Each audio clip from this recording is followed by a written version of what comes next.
take-off. Press 7. 80 knots. Check. La France prend le temps au bonsoir, devant votre train, niveau 0, gauche et attendez. Et bien bonsoir, Conseil, bonsoir, de temps à la France, en deux ans. Good morning, ladies and gentlemen. You're all very welcome to Route Air Flight already 401 to London Heathrow.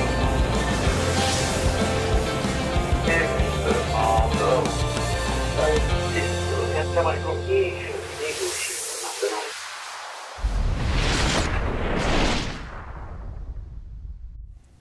Eh bien, bonsoir à toutes et à tous, soyez les bienvenus dans la zone aéro, j'espère que vous allez toutes et tous très bien, très heureux de vous retrouver en ce mercredi soir, ça y est, le bar de la zone est ouvert, et déjà beaucoup de monde dans le chat, et on vous remercie d'être présentes et présents, comme chaque mercredi, à l'escadron de la zone aéro, ça nous fait bien plaisir. Alors, est-ce que déjà notre ami Nicolas est là? On va essayer de l'afficher, on va voir. Nicolas qu'on devrait retrouver très bientôt avec un bon technologique, on l'espère, mais là visiblement, ouais, on va laisser le lien, on va voir. Je vais quand même vous saluer dans le chat évidemment. Allez, on va prendre dans l'ordre inverse. Jules est là, il y a l'équipe de modération, hein. J'ai vu Eric Freeflight, j'ai vu MMG7F qui est là, Julo18, salut Sky, salut Adèle, bonjour le Bibs, Lee Bibs. Ouais, en tout cas l'excellente chaîne sur laquelle vous pouvez voir du DCS, de la simulation d'avions de chasse, de combat aérien. Il y a plusieurs chaînes qui font ça sur Twitch et le Bibs justement en fait partie. Bonsoir, Viator59 qui est là, 0K. Bonsoir, je pense que Natabouille est derrière aussi, donc on la salue. Bienvenue tout le monde, bienvenue Chester the Dog, bonsoir. Bonsoir Bouagang qui est là aussi, première fois dans le chat. Bienvenue au bar de la zone aéro, ça fait plaisir de voir de nouvelles personnes. Et à propos de nouvelles personnes, on va accueillir aussi pas mal de gens depuis la semaine dernière, comme Farid de Musset, comme Samuel Sandoz, qui est un nouveau follower. On a Jean Massier qui nous a suivis et ça fait plaisir. Voilà, Jean Massier, le streamer que vous connaissez, qui est follower de la zone aéro depuis assez peu de temps, depuis 5 jours, donc mieux vaut tard que jamais. J'ai vu le bar de la zone qui a clignoté, je ne sais pas pourquoi. Bon, c'est pas grave. Hop. Qui est-ce qu'on a encore? On a un utilisateur anonyme 00, on a Projet Lunarian, Benti06, on a l'excellente chaîne de PocScience qui est follower, on en reparlera un petit peu de PocScience puisque en fin d'émission on vous détaillera un petit peu un programme et j'interviendrai d'ailleurs aux côtés de Robin de PocScience mardi 10, mardi prochain à 20h30 pour une émission de 2 heures sur une émission libre antenne avec Tout ce qu'on prend, Robin, donc l'émission Tout ce qu'on prend sur PocScience. Je vous en reparlerai en fin d'émission. On a donc Benti06, on l'a dit, Franck May qui est un follower, un habitué on va dire de Jumpseat, que vous retrouvez tous les mardis midi, Z6PO, on a Guylaine 176 et tout à l'heure SJ6365 qui est là. Bonsoir Samui200 également qui est arrivé, qui est dans le chat. Bref, bienvenue à toutes et tous, merci pour les follow et merci également à toutes celles et ceux qui se sont abonnés, qui ont pris des subs notamment la semaine dernière. On a eu beaucoup de subs et on vous en remercie. Je vous rappelle que vous avez différentes manières de soutenir l'émission de la zone aéro. La première, c'est de prendre un petit abonnement qui vous coûte 2,99 €, quelque chose comme ça par mois, directement sous Twitch. Voilà, première option. L'avantage, c'est que il y a 2 avantages même, et je vais répondre à une question qu'on m'a posée également cette semaine. Le premier avantage, c'est que déjà vous faites sauter les publicités. Il n'y a plus de pub pendant le live, au moins vous êtes tranquille, vous n'allez rien rater. La deuxième, c'est de ne pas être abonné, mais de rester pendant les pubs, puisqu'on a un petit revenu qui tombe par rapport aux publicités. C'est le deuxième point, mais ça coupe le live, donc à vous de voir. Et enfin, troisième point, si vous êtes abonné Amazon Prime, vous pouvez convertir votre abonnement Prime en abonnement classique. Donc c'est simple, vous suivez en fait le petit lien qui s'affiche ici dans le chat, et à partir de là, vous avez un abonnement de 30 jours sur la chaîne de votre choix. Et si c'est la zone aéro, pendant 30 jours, vous êtes abonné gratuitement à la zone aéro. Donc à vous de trouver l'option qui vous convient. Et enfin, si vous voulez aussi soutenir la chaîne, vous pouvez offrir des abonnements. C'est ce qu'on appelle le gift sub. C'est pareil, dans les options du bas, vous cliquez et vous pouvez offrir un abonnement et faire découvrir la zone aéro à qui vous voulez, du moment qu'il est inscrit sur Twitch. C'est pas beau ? Voilà, donc en tout cas, on vous en remercie parce que nous, ça nous aide beaucoup, vous voyez, hein, à investir dans tout ce matériel et puis à faire vivre la chaîne, bien évidemment. Voilà, concernant donc les replays, c'est le petit changement de la rentrée, je ne l'ai pas dit la semaine dernière, mais je le dis là. Désormais, les abonnés auront un avantage, c'est de pouvoir visionner les replays tels qu'ils existaient avant pendant 14 jours. Tous les replays Twitch seront visibles pour les abonnés pendant 14 jours sur la chaîne Twitch. Et puis, au 15e jour, ils passeront en libre pour tous sur la chaîne YouTube de la Zone Aéro. C'est un petit changement et voilà, ça donne un petit plus aux gens qui font l'effort de prendre un abonnement. Et c'est bien normal et on les en remercie encore une fois. Voilà, ce que je vous propose, maintenant qu'on a fait un petit peu le tour de tout ça, oui, les podcasts, merci Julot, vous avez toutes les émissions qui sont également disponibles à J+15 en podcast, grâce à l'excellent travail de Julot, d'ailleurs on applaudit Julot, bravo pour son travail. Toutes les émissions sont réécoutables en podcast sur toutes les bonnes plateformes, donc n'hésitez pas. Vous pouvez les récupérer, les télécharger, les écouter si vous êtes en train de conduire. Il n'y a pas l'image, mais il y a le son, donc c'est parfait. Voilà, je pense que j'ai fait à peu près le tour. On ne va pas traîner et tout de suite, on va commencer avec le dépôt du plan de vol.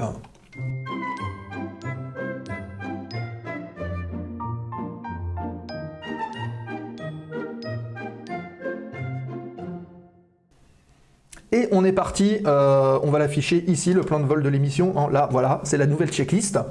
Le plan de vol du jour, le sommaire du jour, dans un instant, évidemment, l'actualité du terminal. 4 petites news à vous partager ce soir. Vous allez voir d'horizons complètement différents.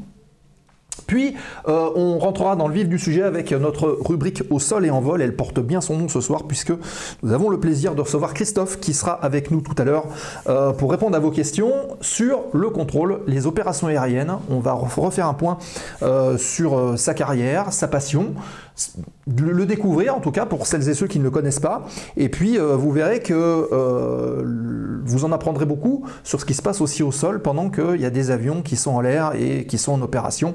On détaillera un petit peu tout ça avec lui. Et bienvenue à Martin M. Chauve-souris, Martin, l'excellent réalisateur de Jump Seat d'Aérobuzz. Bienvenue.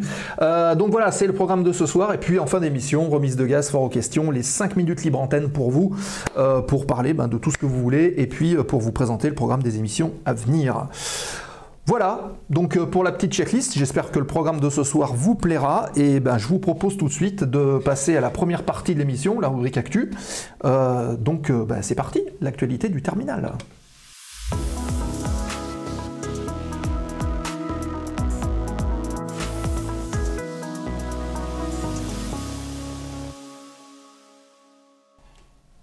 Et on est parti pour l'actualité du terminal et si un des modérateurs peut éventuellement me faire un petit shoot-out pour Jump Seat, ça serait bien sympathique. Merci à vous les amis. Et on démarre avec un DA42, vous voyez, aux couleurs de l'Allemagne, DA42 allemand. Merci pour la dédicace. Donc, Diamond DA42, la particularité de cet avion, c'est qu'il vole au SAF, le Sustainable Aviation Fuel, donc le fameux carburant d'aviation durable, puisque le 25 septembre dernier, Diamond Aircraft, donc le fabricant entre autres du DA42 et d'autres appareils, et la European Flight Academy en Allemagne, ont effectué un vol avec un DA42-6, celui que vous voyez sur les photos, motorisé par 2 moteurs Austro Engine 300. Et la particularité, c'est que cet avion était alimenté par du carburant 100% aviation durable. C'est une première sur des appareils de ce gabarit, on va dire, sur du DA42.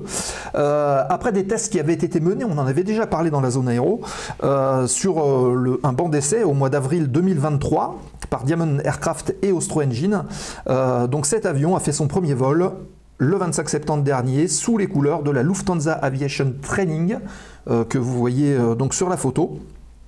Et il a effectué quelques tours de piste sur l'aéroport de Brême en Allemagne.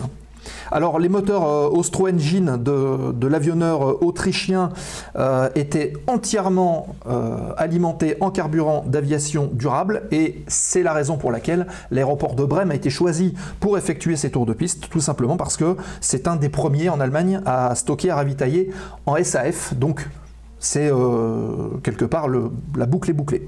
Donc l'usage du carburant d'aviation durable devrait être validé par Diamond Aircraft sur l'ensemble de ces avions d'ici 2025, donc c'est demain, et on va suivre ça de tout près. J'espère que ça fera diminuer le prix des heures de vol, ce SAF.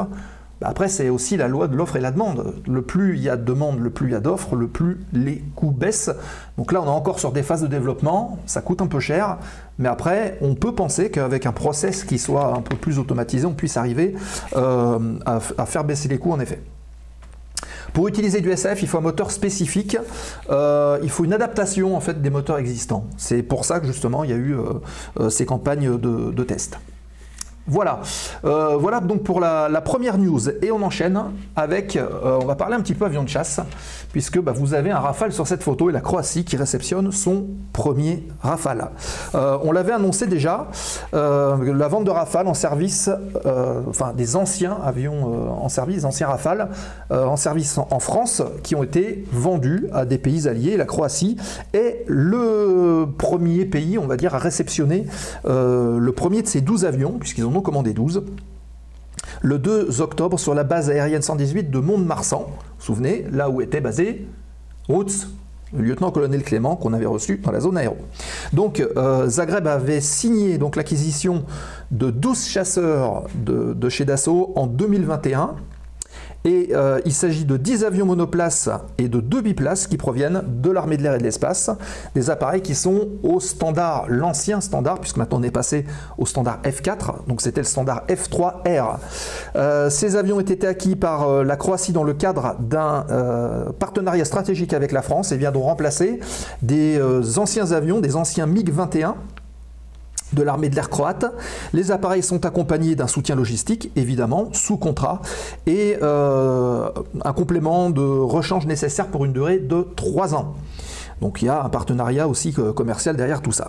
L'armée de l'air et de l'espace est notamment en charge de la formation des premiers pilotes croates qui doivent rejoindre la Croatie au premier semestre 2024. Et d'ailleurs, un des pilotes a été formé à Mont-de-Marsan et a réalisé d'ailleurs son premier vol solo sur le Rafale il y a pas si longtemps que ça, puisque c'était en mai dernier. Pour rappel, les livraisons des Rafales de l'armée de l'air ont repris en décembre dernier. Il y aura 40 appareils qui vont être livrés à l'armée de l'air et de l'espace, dont 12 qui sont destinés pour succéder aux avions actuels qui sont vendus, c'était la Croatie, plus 42 Rafales présents dans la loi de planification, la loi de programmation militaire entre 2024 et 2030. Ils vont être normalement contractualisés durant l'année et il y en aura 20 qui vont être livrables entre 2027 et 2030. Et salut Zex 9, bienvenue. Voilà donc pour ce premier appareil qui a été donc livré pour la Croatie. On enchaîne avec une commande historique pour United Airlines. United Airlines qui continue de passer des commandes massives, vraiment en grand nombre, pour moderniser sa flotte et planifier son évolution sur les 10 prochaines années. C'est ainsi donc que la fameuse compagnie américaine vient de signer de nouveaux contrats géants avec Airbus et avec Boeing, l'un qui porte sur l'acquisition de 60 A321 Neo, donc 60 avions, vous vous rendez compte, et l'autre sur celle de 50 787-900. Autant vous dire que il va falloir les payer ces avions, hein. Le contrat avec Boeing vient s'ajouter à celui conclu déjà en 2022, puisqu'il y en avait un en attente, qui portait sur l'acquisition d'une centaine de 787. Donc je vous laisse faire le compte, hein, en convertissant des options qui avaient été assurées.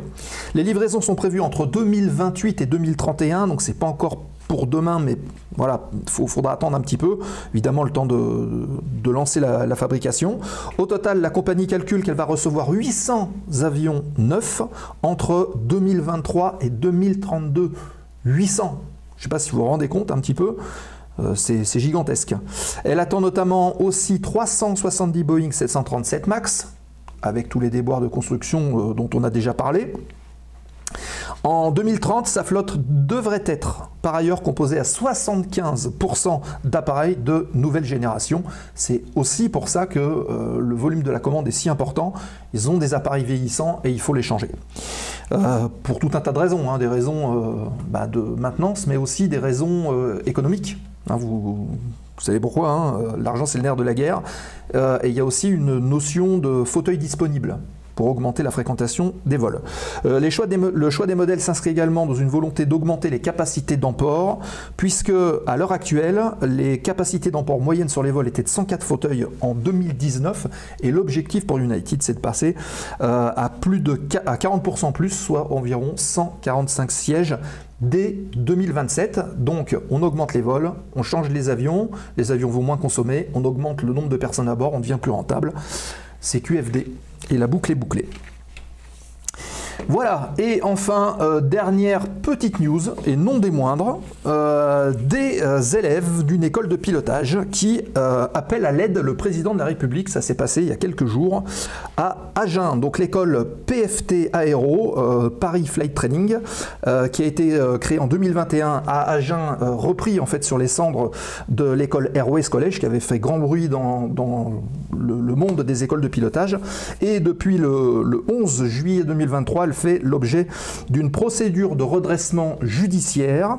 Les élèves, dont une partie d'ailleurs sont des anciens de l'école Airways College, craignent le pire, et ayant appris la visite à Agen du président de la République le 2 octobre, hein, donc là, c'était tout récent, ils ont décidé de lui adresser par l'intermédiaire de son staff une lettre dans laquelle il déplore l'incapacité de l'école à assurer la formation ou à rembourser les sommes qu'ils ont engagées, puisque l'école ne paye déjà plus les pièces et le carburant des avions.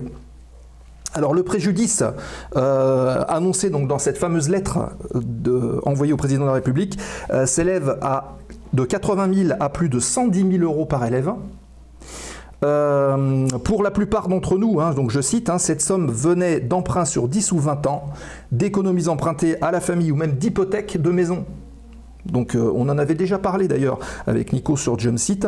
Voilà, toujours vérifier les contrats et puis jamais de payer évidemment la totalité d'un coup.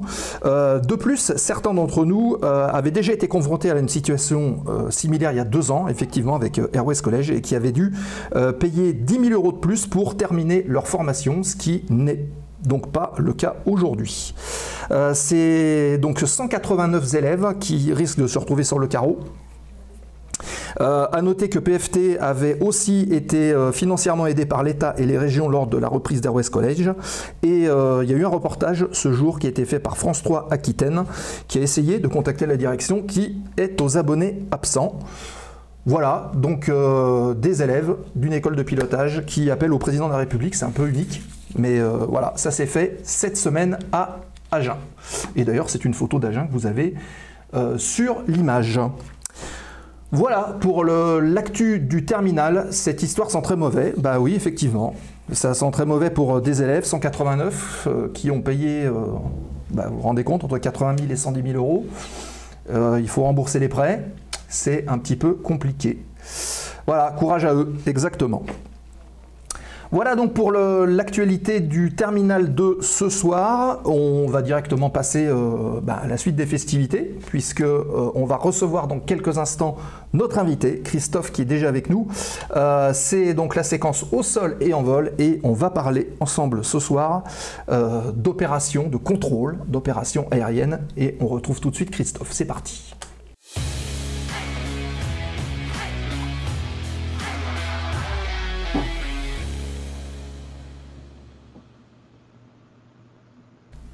Et la séquence au sol et en vol avec Christophe. Salut Christophe. Salut Sébastien, bonsoir tout le monde. Eh bien écoute, on est ravis de t'avoir dans la zone aéro, ça fait plaisir. Je pense que le chat va te saluer, voilà, ça y est, c'est parti. Fabien, bonsoir Christophe. Voilà, donc Christophe le chat Christophe. Bienvenue dans la zone aéro. Alors, avant de commencer, et évidemment pour pouvoir amorcer comme à chaque fois les petites interviews, je te propose qu'on fasse la traditionnelle séquence présentation. Donc en 1 minute, tu nous parles de toi, de ta carrière, de faire un bref résumé, sans trop rentrer dans les détails.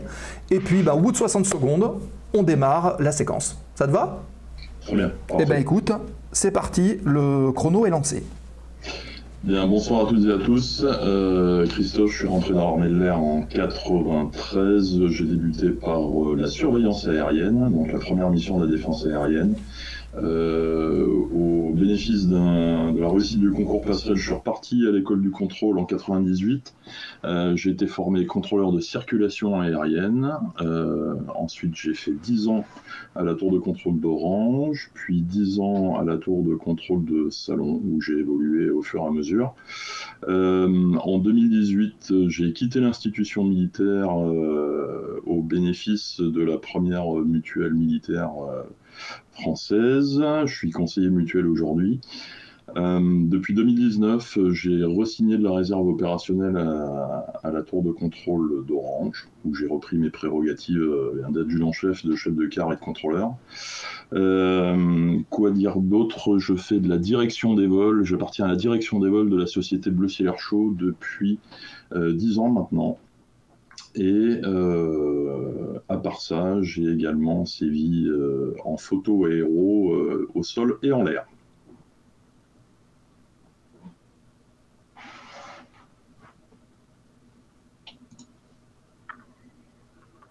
Je t'entends plus, Seb.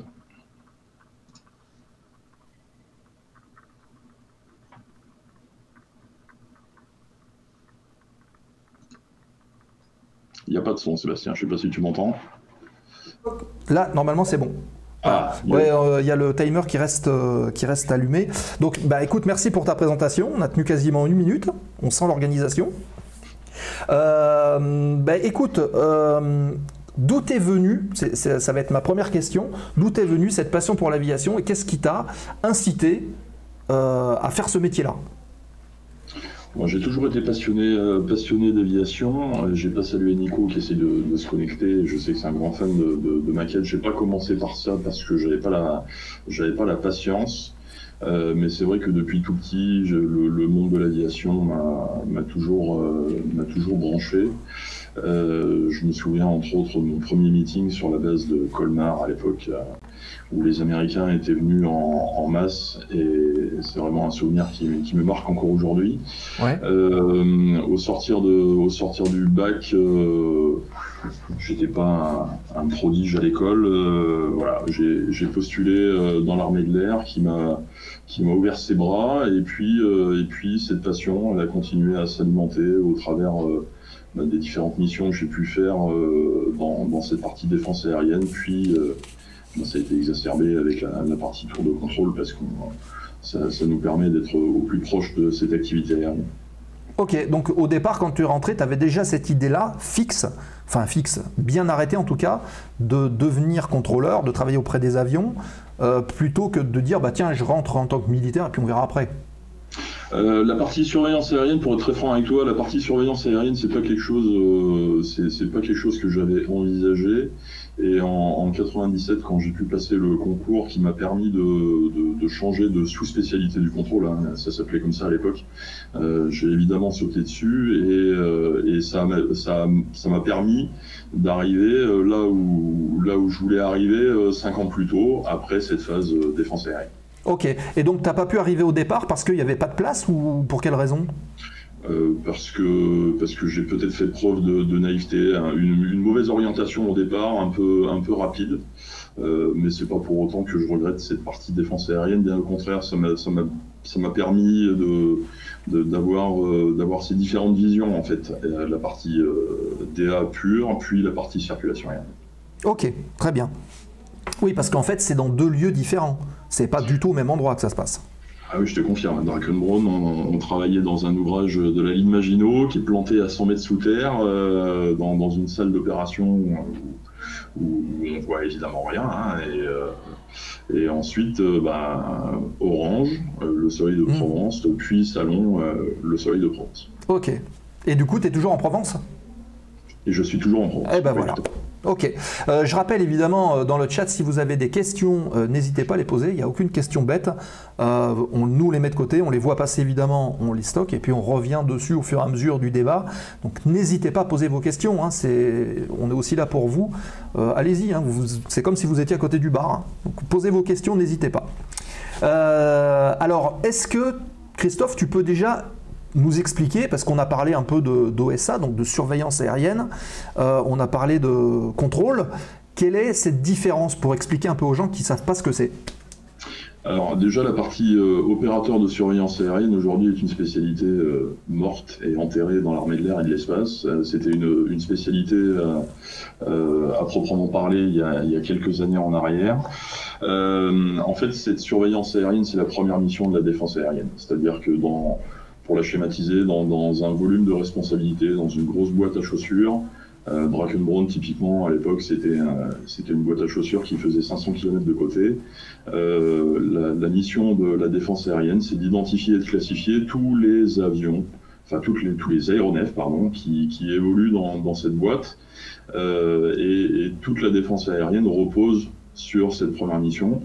Je disais spécialité morte. Aujourd'hui, ce sont des contrôleurs qui sont formés, les contrôleurs qui sont en centre de détection, qui sont formés à cette spécialité. Donc ça, c'est pour la partie surveillance aérienne. Je viens de l'évoquer, les contrôleurs en centre de détection, eh bien, ils sont là pour faire de la défense aérienne, de l'entraînement à la défense aérienne, du combat aérien et de la surveillance aérienne. On trouve également les contrôleurs en route, avec la particularité que ces contrôleurs en route militaires sont maintenant co-implantés pour les contrôleurs de l'armée de l'air dans les centres civils de contrôle. Ouais. Et puis les contrôleurs de circulation aérienne, eh bien, ce sont ceux qui travaillent dans les vigies, dans les tours de contrôle militaires, donc vigie et approche. Et tous ces métiers sont complémentaires. Donc en fait, on a à peu près la même chose que le civil, mais calqué au niveau militaire, pour résumer un peu, sachant que dans certaines parties civiles, vous êtes aussi implanté pour avoir quelque part l'œil sur ce qui se passe au niveau militaire. C'est moins pour avoir l'œil que pour coordonner. Il faut bien imaginer qu'on est dans un mouvement de partage de l'espace à échelle européenne. Ça a vraiment pris tout son sens depuis 20-25 ans. Et cette cohabitation, on fait vivre deux types de circulation qui sont foncièrement différentes, entre la partie commerciale, la partie loisir et puis la partie militaire. Et ce choix de co-implantation est là pour faciliter les échanges entre contrôleurs militaires et contrôleurs civils. Ok. Ça marche. Alors au niveau organisation, j'imagine que ça doit être quand même plus compliqué de gérer un Rafale ou un Mirage 2000 qui vole très bas, très vite, qui est en train de s'entraîner, qu'un avion de ligne qui est en l'air, qui suit sa petite route pépère. Typiquement, c'est pas le même travail. C'est je pense, le message qu'on peut retenir, c'est que derrière cette appellation commune, voire derrière une licence européenne de contrôleur aérien qui est commune aux contrôleurs civils et à une partie des contrôleurs militaires, c'est pas le même boulot, évidemment. On contrôle pas un Airbus A301 qui fait Paris-Marseille. C'est pas le même job que de contrôler un Rafale qui décolle d'un terrain sur alerte et qui va faire une mission d'interception et puis ensuite le ramener au terrain. Ouais, d'accord. Je suppose qu'il y a peut-être un facteur stress ou un facteur imprévu qui est beaucoup plus présent que les contrôleurs civils. Ouais, moi si je devais retenir quelque chose sur cette carrière de contrôleur militaire, c'est on nous demande d'être créatif en fait. Considérant que les vols commerciaux sont sur des rails et que l'espace il est de plus en plus contraint, tout le monde connaît les augmentations de trafic, même s'il y a eu un coup d'arrêt avec le Covid, on est reparti sur des pentes assez fortes. Donc l'espace est constant et contraint et nous, les militaires, il faut quand même qu'on assume nos missions. Donc le contrôleur aérien militaire, on va lui demander d'évoluer avec une réglementation civile, une réglementation militaire, des contraintes opérationnelles et cette création. C'est ce que je disais à l'époque où je faisais du monitorat auprès des jeunes contrôleurs, il faut être créatif. Ouais. D'accord, ok. Alors il y a déjà quelques questions, notamment d'Aviateur 59, qui en pose une bonne, qui dit « Le contrôle aérien t'a-t-il donné l'envie de passer de l'autre côté, donc piloter un avion ?» Et il précise par exemple en aéroclub. Alors regarde, là si je penche la tête, alors c'est peut-être pas de mon côté. Alors attends, je vais me remettre sur la vidéo parce que je suis sur Twitch et il y a un delay. Donc le 50 qu'on voit là, je viens juste de passer la barre du demi-siècle et je vais enfin assouvir ce rêve d'homme volant. Ah. J'ai poussé la porte d'un aéroclub pas plus tard que samedi dernier et je débute ma formation LAPL sous peu. Ah ben écoute, ben voilà. Là, Aviateur 59, déjà, tu as ta réponse. Ok. Alors, là, moi, ma question, c'est pourquoi avoir attendu 50 ans? C'était avant tout une affaire de budget. Ah oui. C'était clairement une affaire de budget, considérant que passer le brevet, c'est bien. Si c'est pour passer un brevet et ne plus avoir les moyens derrière de voler régulièrement pour l'entretenir, ça devient assez rapidement un non-sens. Donc, j'ai deux grands garçons qui sont en études supérieures. On a tous des impératifs financiers et là voilà, j'ai mis de côté et aujourd'hui, alors après cette borne des 50 ans, c'est aussi un petit peu symbolique. J'ai l'enveloppe disponible pour assumer le brevet et le début d'entretien des vols derrière. Ah bah super, parfait. Donc effectivement, la boucle est bouclée, on peut le dire. Ça sent des patrouilles avec route, ça. Je le vois bien venir. Ça se pourrait. Ouais, parce qu'on va quand même avouer que on est rentré en contact grâce à Route, grâce à Clément. Question de notre ami Nico. Alors, normalement, la prochaine fois, dans les streams à venir, Nico il posera ses questions directement en vidéo. Là, bon, ça marche pas encore, mais ça devrait marcher bientôt. Il pose cette question. Comment vis-tu ta passion pour l'aérien, donc je pense d'un point de vue beaucoup plus général, en dehors du travail? Alors déjà, j'ai pas quitté physiquement la base aérienne, puisque mon métier de conseiller mutuel me fait travailler sur deux bases aériennes différentes. Ça, c'est déjà le premier point. Donc, il y a le maintien physique, on va dire, au moins géographique. J'habite du côté de Saint-Laurent-de-Provence. Globalement, on va bientôt rattaquer la saison hivernale de la Patrouille de France. Donc, je les aurai au-dessus de la maison tous les jours à l'entraînement. Et puis, eh bien, on en a déjà parlé, cette partie réserve opérationnelle, elle est là pour plusieurs points. Déjà le fait de servir en unité, ça c'est la première des choses. Conserver ce lien opérationnel avec cette activité qui me permet ensuite, quand je suis en manifestation aérienne, de rester vraiment au contact et dans le mood. Donc Nico, ça c'est déjà une première des choses. Cet entretien de la passion, il se fait grâce à cette direction des vols. Grâce à cette réserve et puis avec ce LAPL qui va débuter, voilà, je vais rester complètement immergé dans cette règle. Alors sur cette partie réserve opérationnelle, ça veut dire quoi concrètement? Tu fais le même métier qu'avant, mais plus avec le même type de contrat? Alors, j'étais de carrière jusqu'en 2018. Je suis parti peu avant mes 25 ans de carrière. Et j'ai repris, alors c'était rigolo, c'était quasiment 20 ans jour pour jour après mes premières qualifications à Orange, où je suis arrivé en 99. Et donc, quasiment 20 ans jour pour jour, je re-signais notre grimoire le recueil des qualifications de chacun, où tout est consigné. Et j'ai repris effectivement mes galons d'adjudant-chef, mes prérogatives de contrôleur et de chef de cabine. D'accord, ok. Et on salue un raid qui vient d'arriver, c'est le Flot d'Histoire, Romain de la chaîne du collectif POC Science qui arrive avec 11 spectateurs. Bienvenue messieurs, nous sommes donc dans la zone aéro avec Christophe qui est contrôleur, on va dire ex-contrôleur aérien, et il nous parle de sa carrière. Et merci beaucoup J'aime Pollux 31 pour le follow. Merci Namret MH aussi pour le follow. Merci à vous tous. Bonsoir à tous. Donc Christophe, on a parlé de contrôle, on a parlé d'opération, donc de la surveillance du ciel, du contrôle des avions militaires. Est-ce qu'on peut dire que tu étais le premier maillon qui permettait à un avion de chasse de décoller si jamais il y a un pépin qui est rencontré, donc c'est toi qui l'emmène au départ sur l'endroit où il doit intervenir?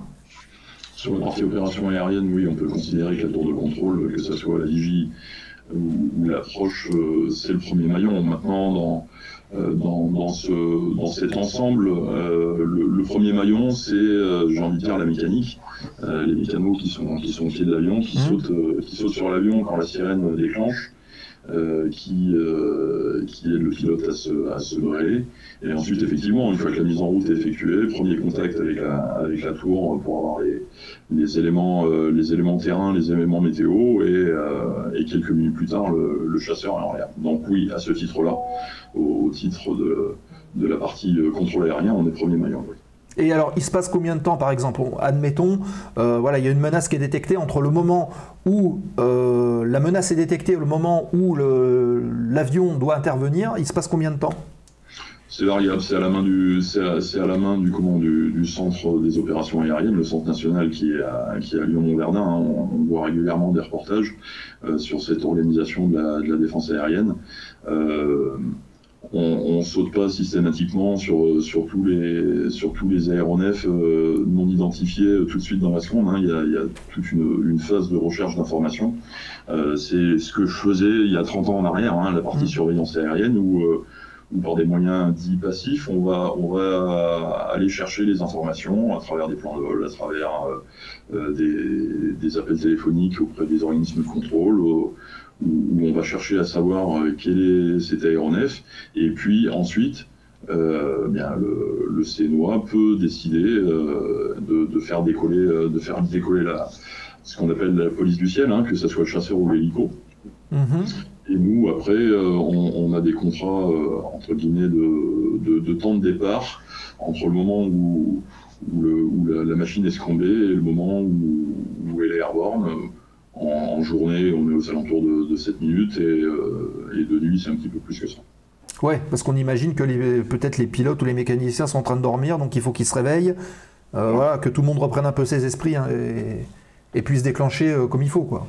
Ah oui, les pilotes, mécanos, contrôleurs aussi, hein, je veux dire, on ne fait pas des nuits blanches non plus. À partir du moment où on passe en mode suralerte, on a un delta-T qui va augmentant.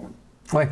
D'accord. Alors justement, ça va rejoindre une question que Aviator 59 a posée tout à l'heure, et qui dit: quelle a été ta pire expérience dans le contrôle aérien? Alors on peut penser la pire et aussi la meilleure, du coup. On va pouvoir prendre les deux.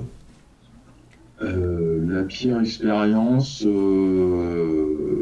un incident aérien à Salon, avec un ami qui montait à Orange pour faire le point central de la patrouille de France. D'accord. Il y a eu un souci juste après l'envol, et je suis parti en piste instinctivement pour aller le récupérer. Son avion était en flammes, donc c'est un souvenir marquant. Ah oui, d'accord. Ok. Donc c'était un crash, quoi. Ouais. Ok. Ouais, tout à fait. D'accord. Et la meilleure, du coup? Meilleur, il y en a beaucoup.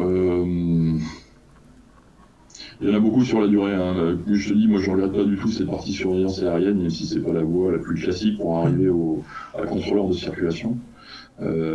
Sur 30 ans, c'est plein d'anecdotes, c'est plein de belles choses. Je pense à la campagne de tir à Solenzara avec Feu, le Grand 2.5, Île-de-France, de très très très bons souvenirs. Ces années de contrôle m'ont permis de voler aussi sur avion d'armes, ça fait partie évidemment de très très beaux souvenirs. Moi. Alors t'as fait quoi justement en PAX? En PAX, j'ai eu la chance de faire du 2000. À Orange aussi, du coup? Ouais, à Orange, à Solenzara. J'ai pu faire de l'Alpha Jet de la patrouille de France.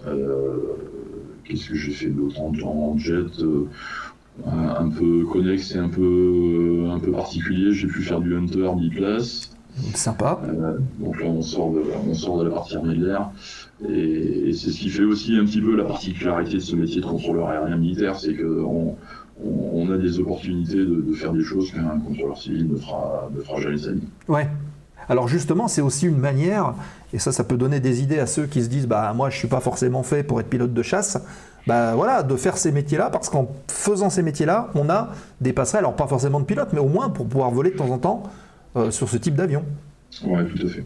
Voilà. Ouais, ça fait partie, ça fait pas partie du package systématiquement. Hein. On sait que il faut déjà des aptitudes physiologiques au vol. Et puis l'armée de l'air n'est pas là non plus pour faire voler de façon régulière, on va dire, ses contrôleurs. Mais par contre, les escadrons de chasse, quand ils ont un biplace, bien souvent, plutôt en fonction de la mission, plutôt que de partir avec une place arrière brêlée, en fonction des relations entre l'escadron et la partie contrôle, s'il y a des fanas, il y a moyen de sauter en place arrière assez rapidement. Quoi. Ouais, il y a moyen de faire des vols, donc c'est plutôt sympa. Les pilotes sont sympas quand même. Ils font pas trop de bêtises avec des passagers qui arrivent. Non, après, il faut bien imaginer que quand on va passer sur une mission d'entraînement combat aérien, faut s'attendre aussi à la mission. Hein. Typiquement, encore une fois, c'est pas du baptême de l'air, c'est pas du vol de découverte, on s'installe en place arrière d'un chasseur qui va assumer une mission. Et il va falloir éventuellement serrer les dents si ça se passe moyennement. D'accord. Ok. Bon, on imagine. On a l'image. On a l'image. Ok, donc voilà, les amis, déjà, si vous rentrez dans les métiers du contrôle, vous avez la possibilité dans l'armée de l'air, peut-être que dans la marine aussi, je ne sais pas, ça faudrait demander, de pouvoir faire des PAX, en tout cas des vols en place arrière, ça se fait, c'est une des opportunités. Est-ce que Christophe, tu es en mesure de nous expliquer brièvement quel est le cursus finalement pour arriver au métier de contrôleur en opération tel que tu le pratiquais? Alors, on distingue deux cursus.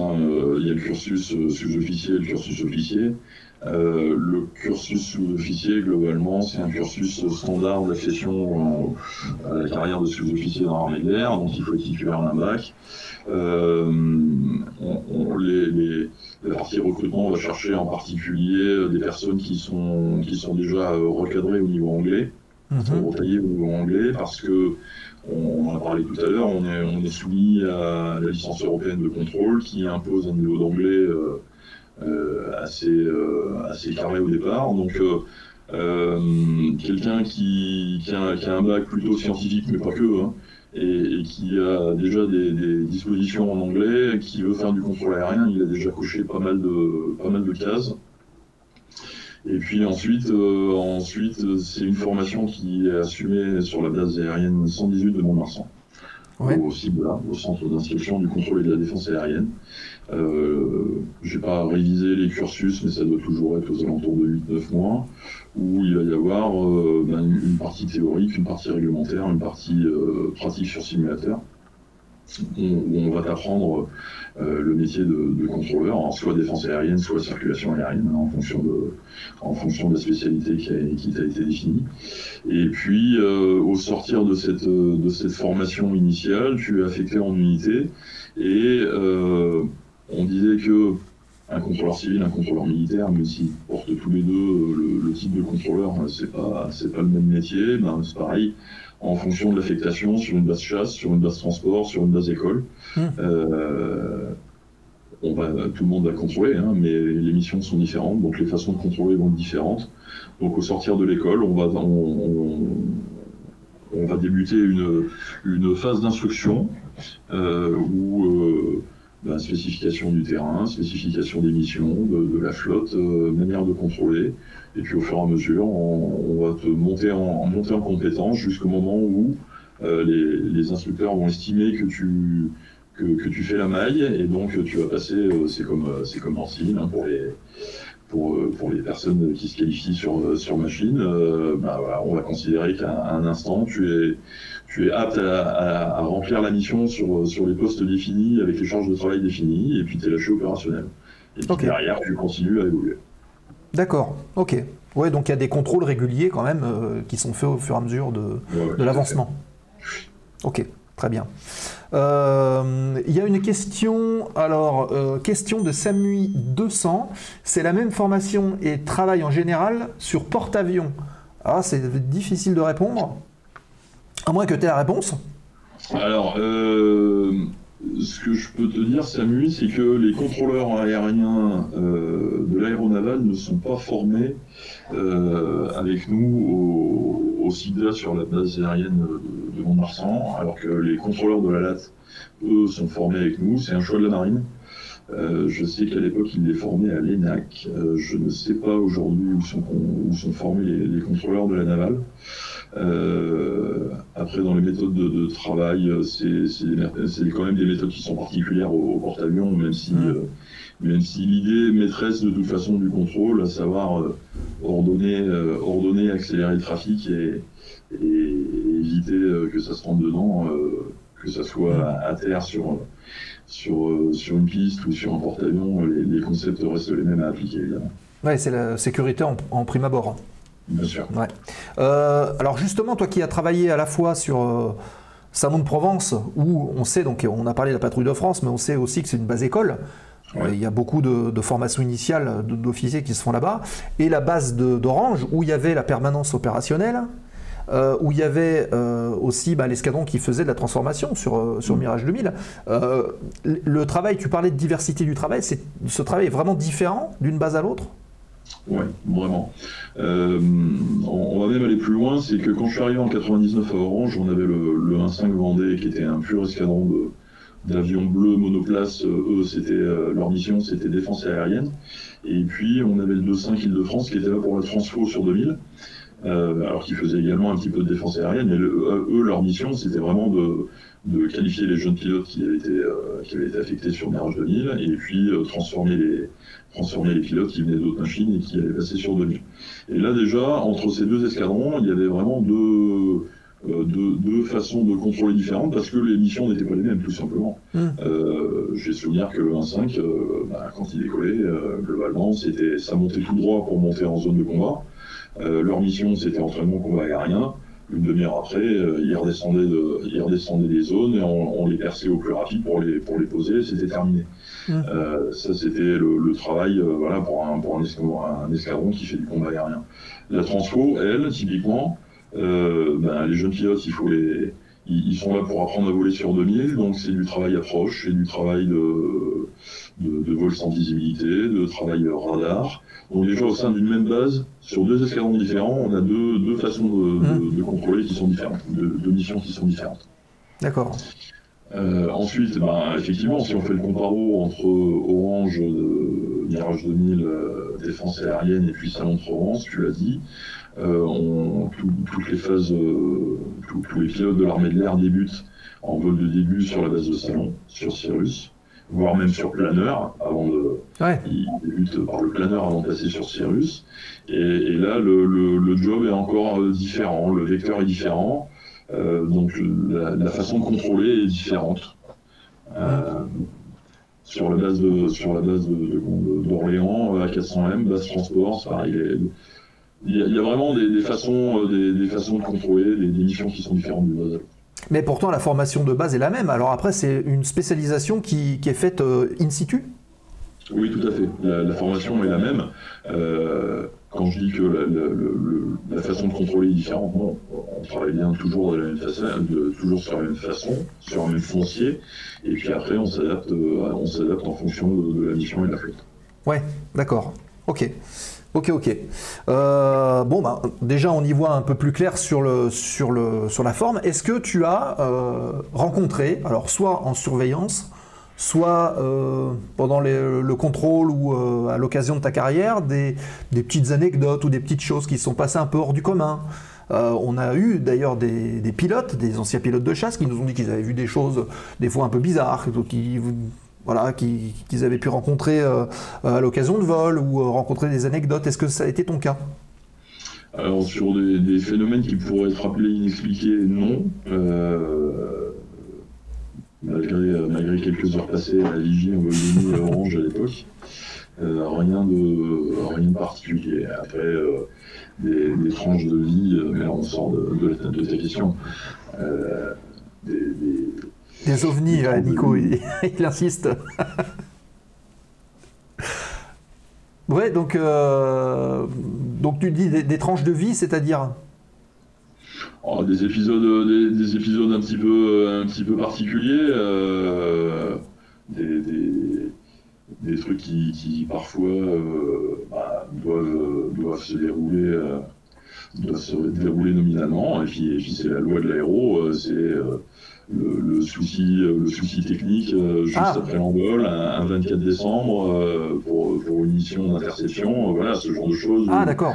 Quand c'est un copain qui est dans l'avion, même si on n'est pas réputé et contrôlé en fonction de qui est à l'autre bout, moi je reste sincèrement persuadé que quand on connaît la personne qui est à l'autre bout et qui est dans la cabine, on ne travaille pas de la même façon. Tu parlais de Clément tout à l'heure, on a travaillé de nombreuses années ensemble. Moi, je reste persuadé qu'on ne contrôle pas de la même façon et avec quelqu'un qu'on ne connaît pas et avec quelqu'un qu'on connaît et à qui on tient. Donc il y a un affect qui est important dans le métier du coup. Il ne devrait pas. Il devrait pas. Non, il ne devrait pas. Perso, j'ai très souvent bossé à l'affect, ça a d'ailleurs pu m'être reproché parfois, mais après, en toute logique, ça ne devrait pas. Mais c'est ce qui fait de nous aussi des hommes. J'espère.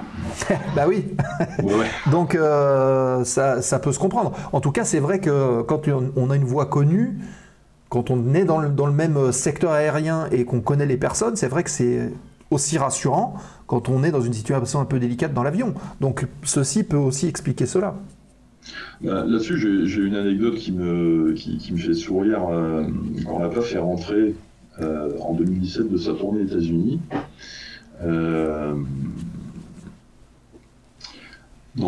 J'ai quelques digressions de phraséologie, on va dire, à mon actif, et la patrouille de France, puisqu'on parle d'elle, quand je l'ai chopé en fréquence, que ce soit en retour de meeting, en retour d'entraînement, j'avais coutume de les appeler bonjour les garçons. Ouais. Et quand on l'a pas fait rentrer des States après ces longues semaines sur le continent américain, le leader qui tenait une page Facebook, Clément en a parlé d'ailleurs en juillet, a eu un petit mot qui m'a touché, c'est il a relaté ce contact radio, donc il est rentré, je crois ils ont passé 9 ou 10 semaines aux States. Et puis quand ils arrivent en fréquence, moi je les attends sur la fréquence recueil et mon premier contact c'est bonjour les garçons. Et ce qu'il a fait apparaître sur son article sur les réseaux, c'est voilà, là on savait qu'on était rentré à la maison. Ouais, il me semble que je l'ai lu en plus cet article-là. Ouais, j'ai dû le voir, j'avais vu cette anecdote. D'accord, donc c'était toi qui étais derrière le micro. Ouais, tout à fait. Bon, ok. Ok, donc ça fait quoi en fait de se dire qu'on contrôle en plus des autres avions la patrouille de France? Parce que quelque part on est aussi au cœur du système.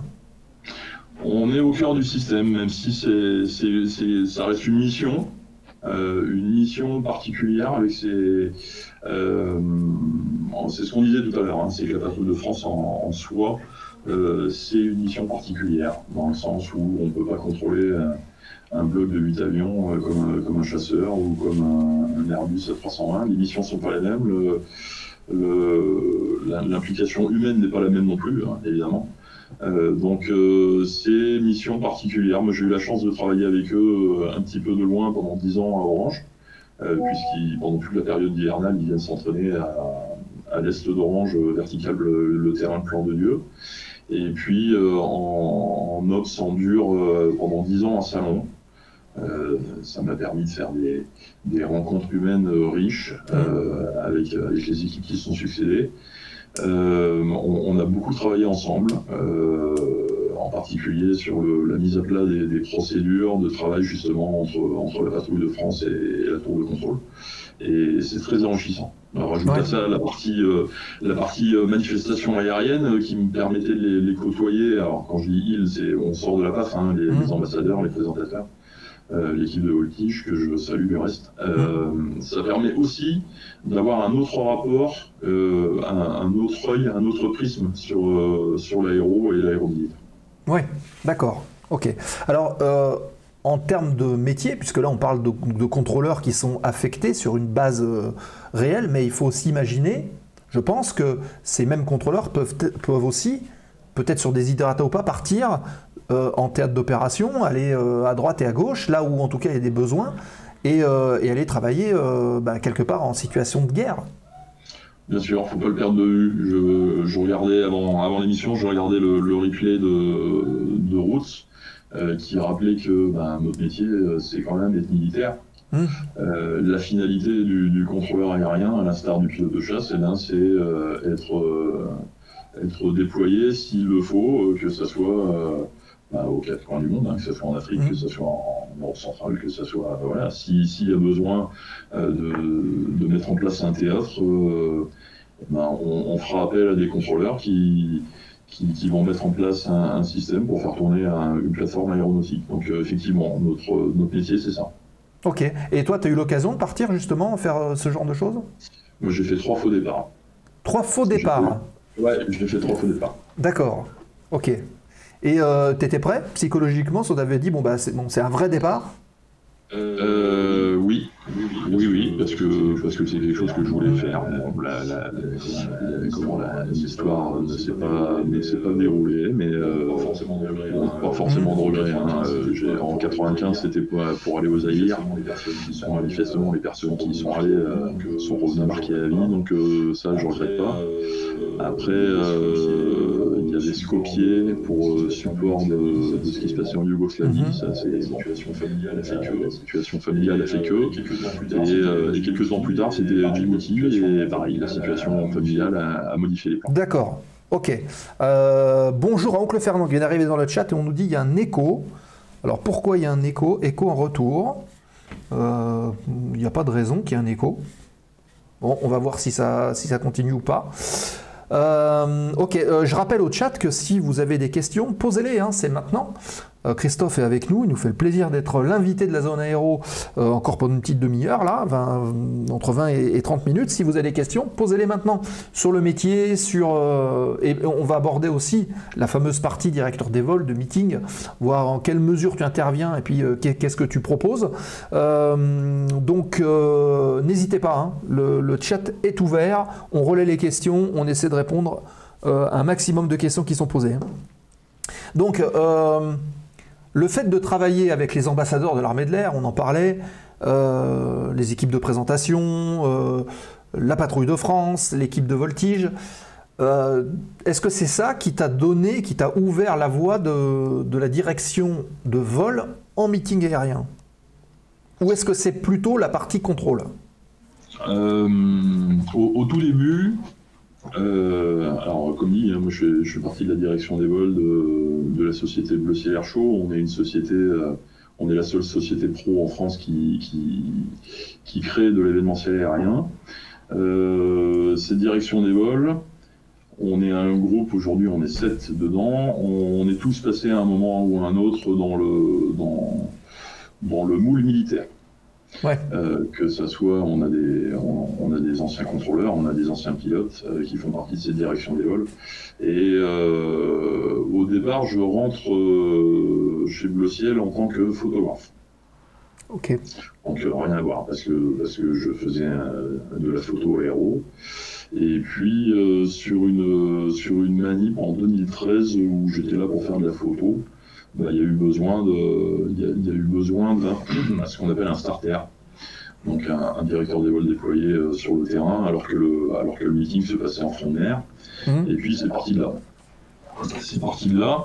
Sachant que j'arrivais pas en terre inconnue, c'est-à-dire qu'on est avant tout une équipe d'amis, on a bossé ensemble pour certains quand on était militaire d'active. Et c'est assez naturellement que j'ai basculé au moment où on a eu besoin de faire grossir cette direction des vols. Rapidement, je suis passé, j'ai délaissé l'appareil photo au profit de la direction des vols. Ok, et pas de regret? Pas de regret, non, parce que c'est deux choses différentes. Encore une fois, cette partie direction des vols, ça permet d'entretenir cette passion de l'aéro sous un autre prisme. Et c'est vachement intéressant. Et c'est indispensable d'être contrôleur pour devenir justement directeur des vols, ou quelque part n'importe qui, sous réserve d'avoir quand même un peu de culture aéro, pourrait remplir cette fonction? Écoute, les textes ont changé en 2021, les textes nationaux qui régissent la partie direction des vols en spectacle aérien public. Le cursus attendu est plus un cursus pilote que contrôleur.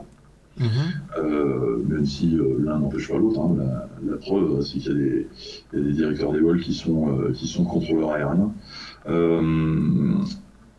À l'heure actuelle, je pense que cette partie pilotage LAPL va me permettre de compléter ma vision de contrôleur aérien quand je suis directeur des vols. Ouais, ok. Alors, pour résumer un petit peu, comment est-ce que ça se passe? Est-ce que à l'organisation du meeting, on te contacte, on te dit bon bah Christophe, on a besoin de toi, est-ce que tu peux faire ci ou ça? Est-ce que c'est toi qui te rapproches justement des différents meetings via Bleu Ciel Air Show en disant bah tiens moi je serais intéressé d'aller là ou là? Comment ça se goupille? Alors on a l'échelon direction de Bleu Ciel qui satisfait à des appels d'offres ou à des demandes de clients. En début d'année, on nous dit bon bah voilà la prévie de spectacle aérien qu'on va avoir cette année, c'est ça. En fonction des dates, des disponibilités de chacun, du besoin, parce qu'on est susceptible d'être à la direction des vols, mais on est susceptible aussi d'être au parking, on est susceptible d'être starter. Donc en fonction, on a notre boss de la direction des vols qui dit bon bah voilà, sur tel événement on a besoin de tant de monde, tel événement tant de monde, et puis on se positionne en fonction des dispos de chacun. Et tu vois, typiquement cette année j'ai débuté la saison fin avril à Verdun, ouais, où on travaillait avec le Mémorial qui faisait voler des avions de la Première Guerre mondiale. Ok. Donc on était là-dessus et on a terminé il y a 15 jours par le meeting des 150 ans de l'aéroport de Perpignan. Ah oui, d'accord. Ok. Ah oui, donc c'est varié. D'ailleurs, peut-être que Nico a des questions sur la partie avion de la Première Guerre mondiale, puisque c'est son dada. Ça tombe bien. Ok. Et est-ce que tu as eu l'occasion de faire vraiment des gros meetings? Quand je dis gros meetings, c'est tout ce qui peut tout ce qui peut être attrait, par exemple, à Melun, Melun-Villaroche ou la Ferté, ce genre de choses. Alors on avait un meeting entre guillemets phare qui était le dernier de la saison qui se déroulait à Sainte-Maxime dans le Var, qui avait la particularité de se dérouler au-dessus de la mer. C'était le dernier de la saison, donc c'était un petit peu pas de play-to-win, mais le rassemblement de tous les présentateurs de l'année, qu'ils soient civils ou militaires. C'était le dernier au revoir de la saison avant la DR de la PAF à Salon. Il se déroulait sur 2 jours et on avait un plateau qui était assez important. Il avait la particularité, parce qu'il se déroule au-dessus de la mer, on avait nos avions qui étaient déployés sur différents terrains, en fonction qu'ils soient civils, militaires, chasseurs ou pas. Et c'était vraiment un très très bel événement. Okay. On peut pas, je pense pas le comparer à Melun ou à la Ferté parce que c'est pas les mêmes dispositifs aériens. Mais voilà, on avait un petit peu, c'était notre meeting phare. Alors comment est-ce que ça se passe justement? Ça c'est une bonne transition. On imagine, voilà, le public est sur la plage, les avions doivent évoluer au-dessus de l'eau pour des raisons de sécurité, hein, on peut comprendre. Mais c'est vrai que si les avions sont dispatchés sur les différents terrains, il va falloir coordonner le moment où il y en a un qui part, l'autre qui arrive, pour éviter qu'il y ait trop longue coupure. Il y a un relais qui est fait entre les différentes tours de contrôle et une personne qui est sur place, ça se passe comment?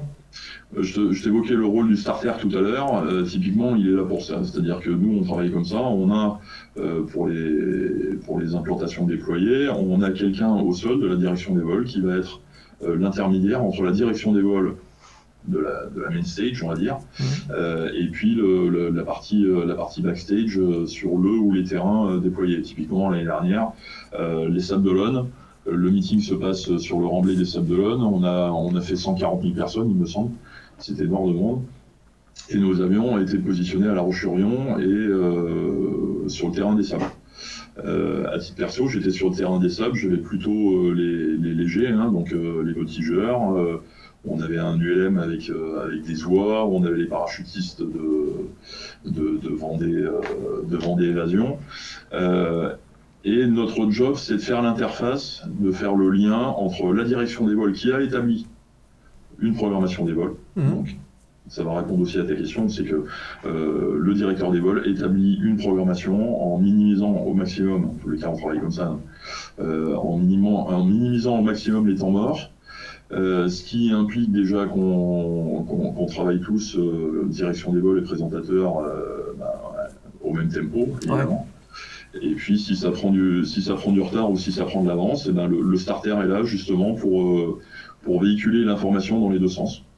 Okay. Et puis tenir les équipages au courant si ça prend de l'avance, si ça prend du retard.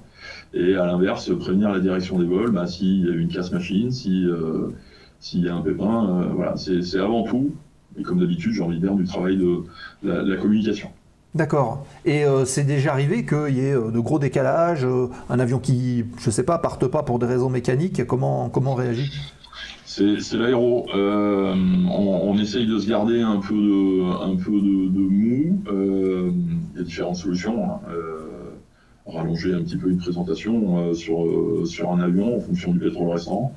Ou alors, si vraiment on a un trou parce que l'avion a cassé la mise en route et puis qu'il devait tenir la scène pendant 20 minutes, là c'est plus de la partie speaker, on va dire, on va s'appuyer sur les speakers pour meubler ce temps mort. Je veux dire, ça reste de l'aéro. Ils vont commenter des avions fantômes et expliquer un peu ce qui se passe. Ils font très bien le job en général. Ils sont là pour apporter des infos au public qui n'est pas forcément toujours qui est pas toujours passionné. Donc c'est aussi des temps morts qui permettent de transmettre de l'info. Et cette facette meeting aérien pour toi, elle est primordiale pour la transmission, la promotion de l'aviation générale, au-delà même de l'armée de l'air? Ouais. Oui, vraiment. C'est une brique de plus dans cet amoncellement dans ce mur aéro, en fait. La partie manif aérienne, c'est une brique de 10 ans, là. Donc, c'est beaucoup de temps passé en préparation, c'est beaucoup de plaisir partagé. Et oui, ça me manquerait si demain je devais arrêter. Ouais. Et quelle est ta vision sur l'aviation actuelle? On en parlait avec Clément, avec d'autres personnes, un petit peu de ce côté, l'aviation c'est un peu les mots MAUX actuels du transport général, ce genre de choses. Quelle est ta vision personnelle à toi? Quelle est ma vision personnelle? Alors, elle est forcément tronquée parce que toujours contrôleur aérien militaire, parce que directeur des vols de manifestations aériennes. On a pris plein de fouet ce green bashing, cet avia bashing en 2000, au sortir du Covid, en 2021-2022. Moi, je reste persuadé qu'il y a de la place pour tout le monde. C'est ce que beaucoup disent, hein. Pardon ? C'est ce que beaucoup disent, il y a de la place pour tout le monde. Oui. Alors après,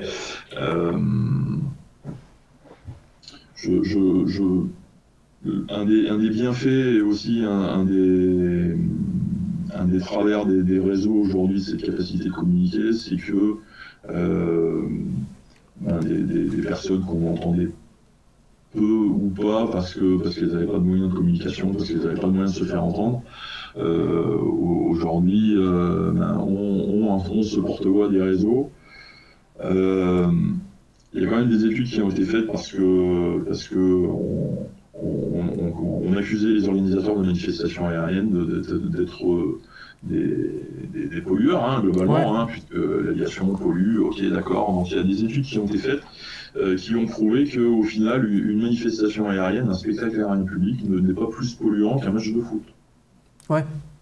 Oui, parce que voilà, les spectateurs se déplacent aussi. Enfin, faut pas imaginer que. Exactement. Quand on déplace 60 000 personnes pour venir voir un match de foot, ça représente X milliers de voitures qui consomment. Et si on prend ce X milliers de voitures qui viennent voir un spectacle aérien, alors certes, on va consommer des carburants. Tu évoquais le SAF tout à l'heure dans les news. On verra si demain on fait tourner les avions avec du SAF en manifestation aérienne. Mais cette consommation globale, au final, quand on la compare aux X milliers de voitures qui sont venues pour voir le spectacle aérien, je suis pas certain que ça soit effectivement prégnant. Ouais.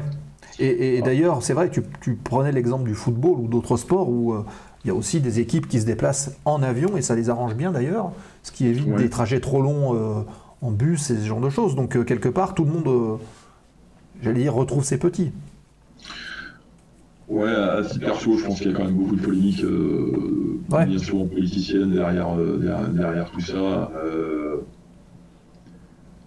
Après, moi, je nourris un rêve d'enfant tous les jours depuis plus de 30 ans. Je pense que toutes les personnes qui baignent dans l'aéro, c'est pareil. Hein, il suffit d'aller sur un bord de terrain, d'emmener un gamin de 4 à 8 ans. Quand il va voir passer un avion, il va le nez, il va regarder. Et c'est cette passion-là qu'on transmet. Alors certes, elle a un impact sur l'environnement. Après, j'ai envie de dire... mais quelle activité n'a pas d'impact sur l'environnement? C'est ça. On fait beaucoup, je veux dire, dans nos vies de tous les jours, quand on prend notre voiture, on a un impact sur l'environnement. On commande aujourd'hui, hypothétiquement, notre matériel aéro à l'autre bout du monde, qui va être livré en 15 jours à travers des porte-containers qui... si on compare à notre consommation en aéro en prenant son lionceau où on va consommer 16 litres à l'heure de carburant, enfin voilà, on est dans des mondes totalement différents. Oui, c'est sûr. Oui, surtout qu'en plus, il faut le dire, l'aviation est aussi un fer de lance en termes de développement, de recherche, pour justement passer à de l'aviation propre, entre guillemets. Et c'est vrai que depuis 20 ans, on voit que les progrès ont été conséquents. Ils sont encore en cours de développement et je pense que si l'aviation n'était pas là, ça avancerait peut-être aussi moins vite. Notre monde actuel de mobilité extrême repose en grande partie sur cette aéronautique qui s'est développée sur un siècle. Je veux dire, aujourd'hui, le tout un chacun peut faire un Marseille-Londres pour aller passer le week-end à Londres. Donc après, il y a aussi une affaire de cohérence entre dire,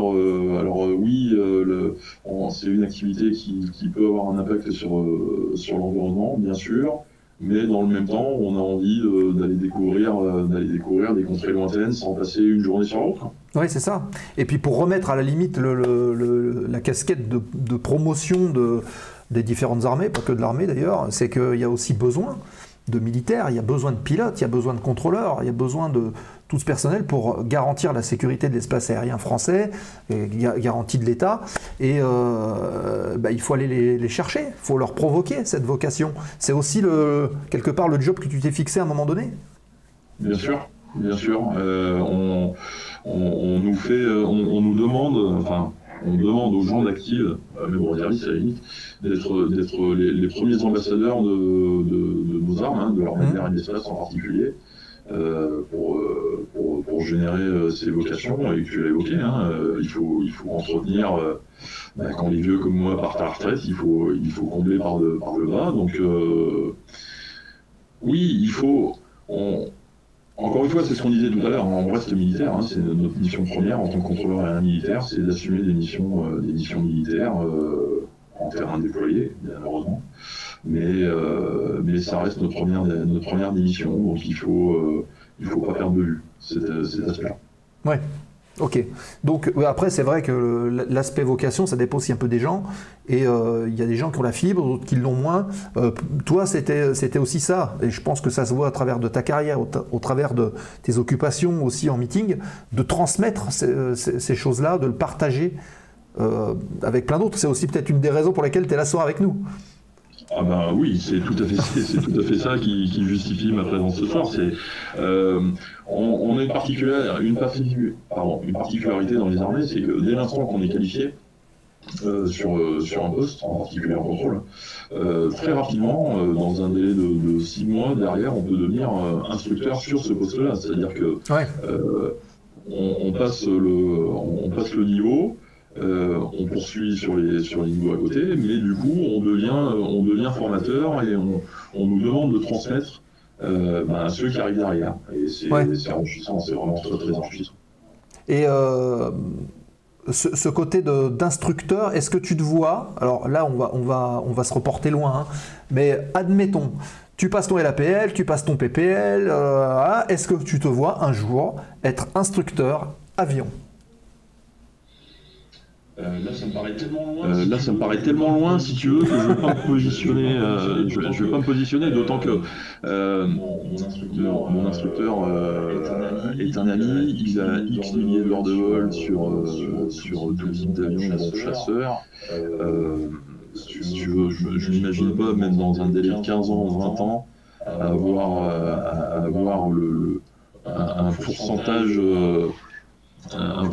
de sa connaissance. Ouais. Pour l'instant, en tous les cas, je me considère pas comme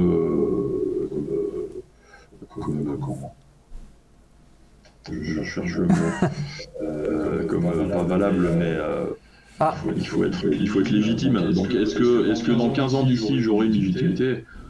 Écoute, on fera le point dans 15 ans. Pour l'instant, je suis au tout début du tout début. Au tout début du tout début. Ok. Bon, de toute façon, tu as déjà connu l'instruction par le biais du contrôle. Ouais. Et voilà, la pédagogie, c'est aussi quelque chose qui te plaît. Alors, on m'a souvent reproché une pédagogie très personnelle. C'est quoi? Alors, comment elle se définit, cette pédagogie personnelle? Alors, j'aime bien expliquer. J'aime bien dire les choses une fois.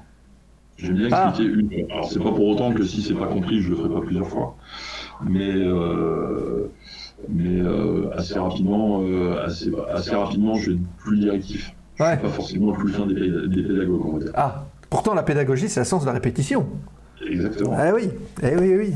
Bon, en tout cas, on va suivre tout ça. Et puis d'ailleurs, ce sera un plaisir peut-être d'échanger de mots avec toi sur tes premières impressions aux commandes. Parce que là, okay, on va franchir, on va être dans un nouveau monde. On va passer de l'autre côté de la barrière, ouais. Ouais. Eh ouais. Bah justement, tu pourras revenir témoigner avec nous, pourquoi pas même en studio, parce que du coup, si t'es pas très loin, ça peut être l'occasion de faire un petit détour. Volontiers. Voilà. Est-ce que le chat a encore des questions à poser à Christophe? N'hésitez pas à le faire, puisque là, il est 50. Et ce que je vous propose de faire tout de suite, c'est de tourner la dernière page de l'émission, c'est-à-dire la foire aux questions remise de gaz. Si vous avez des questions à poser à Christophe, c'est maintenant. Posez-les dans le chat et on revient dessus pendant la foire aux questions remise de gaz. Et puis sinon, on va aussi parler de ce qui va se passer dans les prochaines semaines dans la zone aéro. On se retrouve tout de suite.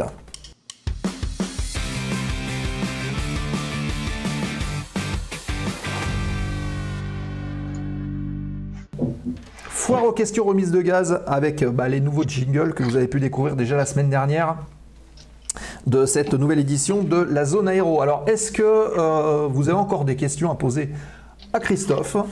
N'hésitez pas à les indiquer dans le chat et on revient dessus d'ici la fin de l'émission. Ce qu'on va faire, alors on va masquer Christophe 30 secondes, le temps de réafficher le planning à venir de la zone aéro pour les prochaines semaines. Hop, voilà, c'est ici. On va commencer par la semaine prochaine, les amis, le mercredi 11 octobre à 20h30. Nous serons en visio également avec Michael Mérien qui a embrassé une carrière de chasseur et qui aujourd'hui s'est reconverti dans le civil. On parlera justement de cette reconversion et de son rôle aujourd'hui de CTKI. On a déjà abordé un petit peu le métier plusieurs fois, mais on n'est jamais rentré vraiment dans le détail. On parlera un petit peu aujourd'hui des facettes du CTKI, surtout quel est son rôle, comment il organise son quotidien et puis comment il a vécu aussi cette transition depuis son métier de pilote de chasse militaire dans une institution plus civile. Donc on parlera de formation théorique de la TPL et de cette évolution-là. Ça devrait être un sujet assez intéressant à partager avec Mickey. Donc la semaine prochaine, le 11 octobre à 20h30. Puis on se reporte ensuite à mercredi d'après, le 18 octobre à 20h30 également, avec ce visage que vous connaissez peut-être. Vincent Heidelberg, que vous connaissez peut-être sur sa chaîne Twitch, Stardust, Vince Stardust, qui est un vulgarisateur, on va dire, du spatial, puisque sur ces deux chaînes Twitch et YouTube, il propose avec découverte du spatial et de l'aéronautique. Il a fait d'ailleurs un sujet très intéressant entre autres, hein, mais ce sujet-là m'avait un petit peu marqué sur le SR-71 Blackbird, un avion un peu mythique, et il avait fait un super sujet là-dessus, qui est toujours en ligne sur sa chaîne YouTube, vous pourrez aller voir. Vous pourrez lui poser vos questions, et puis il nous parlera un petit peu de son actualité, de ses chaînes, de ses idées, de son développement, de sa manière de travailler. Bref, on fera le tour avec lui, avec Vincent. Donc Stardust, c'est le 18 octobre prochain à 20h30, ce sera en visio également. Par contre, on se donnera rendez-vous le 25 octobre. Cette fois-ci, ce sera, notez bien l'heure, on l'a mis en jaune, à 19h30. Le live sera avancé un petit peu puisque nous aurons le plaisir de recevoir ici dans les studios Elisabeth Christensen. Alors Elisabeth, c'est un visage de la compagnie Oyonnax puisqu'elle est directrice adjointe et qu'en plus elle est commandante de bord, notamment sur Piaggio, le fameux P180 avec son empennage en canard, et on parlera justement de la compagnie Oyonnax avec elle, des particularités qui est justement le métier de pilote d'évacuation sanitaire. On peut transporter des personnes qui sont en difficulté, faire du transport d'organes et ce genre de choses. Ça nécessite une adaptation un petit peu particulière, on en parlera avec elle ici dans les studios, donc notez bien la date, le 25 octobre prochain 19h30, elle sera ici présente et vous pourrez lui poser toutes vos questions, pilote ou non, sans aucun problème. Voilà, c'est pour ça qu'on a appelé ce volet l'assistance aérienne à la personne, et on a encore de belles choses qui arrivent pour le mois de novembre prochain. Voilà. Vous connaissez maintenant le planning de la zone aéro. On va retrouver Christophe qui est ici pour le mot de la fin. Donc là, visiblement, pas de questions spécifiques. Alors, on va te remercier, Christophe, d'avoir participé à cette émission de la zone aéro. On va suivre un petit peu tes premières armes, on va dire, en aviation de loisirs, parce que voilà, on va franchir l'autre côté du miroir. Et puis, en tout cas, merci beaucoup pour toutes ces explications, pour cette carrière, et puis pour avoir apporté, on le souhaite, toutes les réponses à ceux ou celles qui souhaitent un jour devenir contrôleur. Merci beaucoup pour l'invitation, et puis pour le coup, si les gens, alors je suis le pseudo Z6PO sur Twitch, donc s'il y a des gens qui ont des questions, qui n'hésitent pas à me solliciter en direct. Alors sur Twitch, on peut aussi le faire, et ça va me donner l'occasion d'en parler justement, du Discord de la zone aéro, puisque j'ai vu que tu nous avais rejoint sur le Discord. On va mettre le lien ici. Alors je ne sais pas si le lien il est toujours bon celui-là ou pas. Faudrait tester et voir, mais sinon de toute façon vous allez sur lazoneaero.fr, sur le site, vous avez le lien du Discord en bas, vous cliquez dessus, vous arrivez sur le Discord, et dans les différents salons vous pouvez intervenir, poser vos questions, il y a toujours quelqu'un qui répondra. Il y a des rubriques photos de vol, il y a plein de rubriques, donc n'hésitez pas à le faire.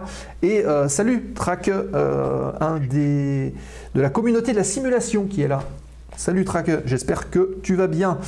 Super intéressant, merci. Voilà, donc on peut remercier Christophe pour son intervention. Voilà, merci à toi. Et puis on te retrouve évidemment sur le Discord de la zone. Et puis un de ces jours ici au bar. Avec plaisir, on n'est pas si loin. Voilà. Oui, tout va bien, Track. On termine justement le live. Donc la semaine prochaine, on l'a dit, 20h30. Rendez-vous la semaine prochaine avec Mickey. On parlera d'ATPL. On parlera de reconversion de chasseurs à CTKI. Donc Chief Theoretical Knowledge Instructor, voilà. Donc n'hésitez pas à venir poser vos questions. Le replay plutôt, c'est dans quelques instants pour les abonnés sur la chaîne Twitch de la zone aéro, et sinon dans 15 jours le replay sur la chaîne YouTube comme d'habitude. Petite information, mardi 10, vous pouvez le noter si ça vous intéresse. Le mardi 10 prochain, j'aurai le plaisir d'intervenir sur la chaîne de Tout se comprend avec Robin, qui me fait l'honneur d'être invité, de discuter avec lui pendant 2 heures, de 20h30 à 22h30, sur tout un tas de sujets, dont probablement autour aussi de l'aviation, mais c'est un petit peu libre antenne. Donc n'hésitez pas à venir faire un tour. La chaîne, c'est Tout se comprend du collectif POC Science. Je vous rappelle que la zone aéro fait partie aujourd'hui du collectif POC Science. Concernant donc les replays, on en a parlé. Les podcasts aussi mis en ligne par notre ami Jules, qui seront disponibles à J+15. Le Discord, on en a parlé. Et puis évidemment, on vous invite à rester avec nous puisque dans quelques instants, nous allons aller voir un copain. On va partir en raid. Je ne sais pas encore où, on va voir ça dans un instant. On vous souhaite évidemment une bonne soirée. Merci encore Christophe. Une bonne soirée à tout le monde, merci encore, et puis à très bientôt.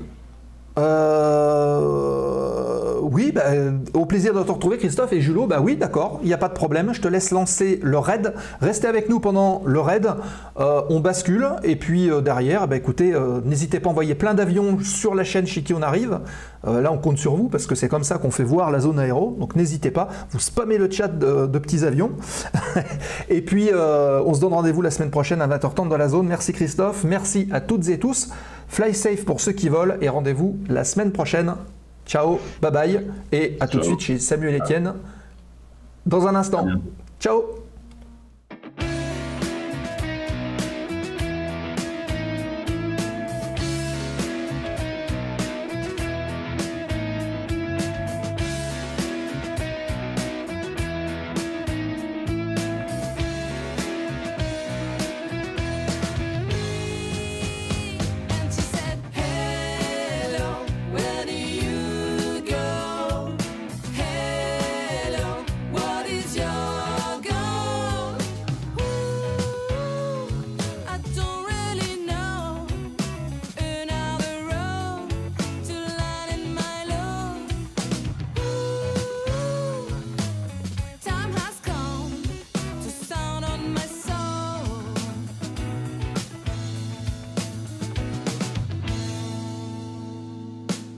Spend the